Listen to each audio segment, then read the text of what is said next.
Welcome to the last video on working backwards. Looks like I got the good fractions in there that we needed, so we're going to be able to get through this problem pretty successfully. And this is going to work the same way as that last problem did, and the problem before that, and the problem, and all those. So we'll kind of sketch this out using the arrow diagrams as we go. So while preparing for a probability math problem, Mr. Sweettooth used a large bag of Skittles for the demonstration. He had the students get into 5 small groups and divided the large bag into 7 equal smaller bags. So there's a big bag of Skittles, and then he's dividing it into 7 bags, and he's giving each of those groups one of the bags. So I'll say this is going to be bag number 1. So if he divided it into 7 smaller bags and each group got one of those bags, the bag that each group got represents a 7th of the total amount in the large bag. And if you get a 7th of them, that means that you didn't get 6/7 of them, so we'll go ahead and write that underneath as well. Okay, so now we start talking about how they're distributed in the group. Now the first group distributed the Skittles by giving the first student a 1/4 of the candies. So we got a 1/4 of the candies, and there's going to be less. So I'll put little box number 2. And then 21 to the second student, so plus 21 to the second student, and then there were less. Okay. Of the remaining candies, the third student took half from what was left. Okay. So half, and then there were less. 4. And then the fourth student, it looks like, took a third, so a third of those candies as well. So the final student got what was left, and when she counted, she had 34 candies. So there were 34 at the very end. So let's just go back and think. So if the first student got a 1/4, that means they didn't get 3/4. And then here, if 21 are gone right there, that is 21 leave. To get back from here, we're going to have to add 21 to whatever this number is, because that student right there took 21. If someone takes a half right here, that means they didn't take a half. And then right here, if someone takes a third of these candies, they didn't take 2/3. So, I'm not totally sure if I have enough room to do it in here. This is a pretty tight problem, but we'll see what we can do here. So, I'll try to write small, and we'll use blue. I think blue is really exciting for this problem. So, here, 2/3 of how many candies we had here is 34. So we can say 2/3 of 4 is 34. Once again, to get rid of this multiplication by this fraction, we'll multiply by the reciprocal. 3/2. Do that to both sides. Now the 3's cancel, the 2's cancel. Over here, 2 goes into 34 17 times, leaving us a 1 here. And 17 times 3 is going to give us 51. So, there were 51 candies in the bag right there. Okay? Now, there's 51 here.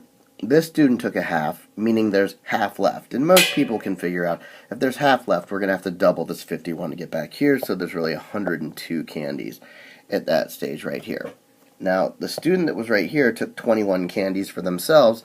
So before they took those 21 candies, we can just add 21 to this 102.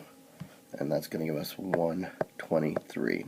So that's how many are in the bag before the student takes 21. The first student took a 1/4 of the candies, meaning they didn't take 3/4. So we can say 3/4 of the amount of candies they had there equals 123. So here, once again, because we're multiplying by a fraction to get rid of it, we can multiply by the reciprocal. 4/3. Yeah, and I know it's getting a little sloppy here. 3's cancel, 4's cancel. Bag number 1. Over here, 3 goes into 123 41 times. And 41 times 4 is 164. So there was 164 candies that were essentially in that bag when it got to the group. Now, notice this first question asks, how many Skittles did each student receive? We can figure that out in a second. How many Skittles were in Mr. Sweettooth's large bag at the beginning of the day? Well, really, if this represents 1/7 of the candies, the total number of candies, since there are 7 groups, we just multiply this number by 7.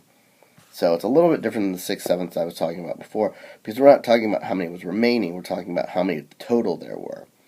So if we multiply this 164 times 7, we're going to get there were 1,148 total candies in the beginning. Now, to figure out how many each of them had, there are 164 in the bag right here.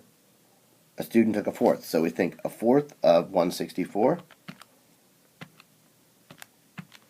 is 41, so the first student got, and I'll do this in red, 41 candies. Okay, so they got 41 candies. We know that we have 123 here. The second student got 21 candies because that's what they took, leaving us with 102. Now, this student took half of the candies. Half of 102 is 51, so they took that.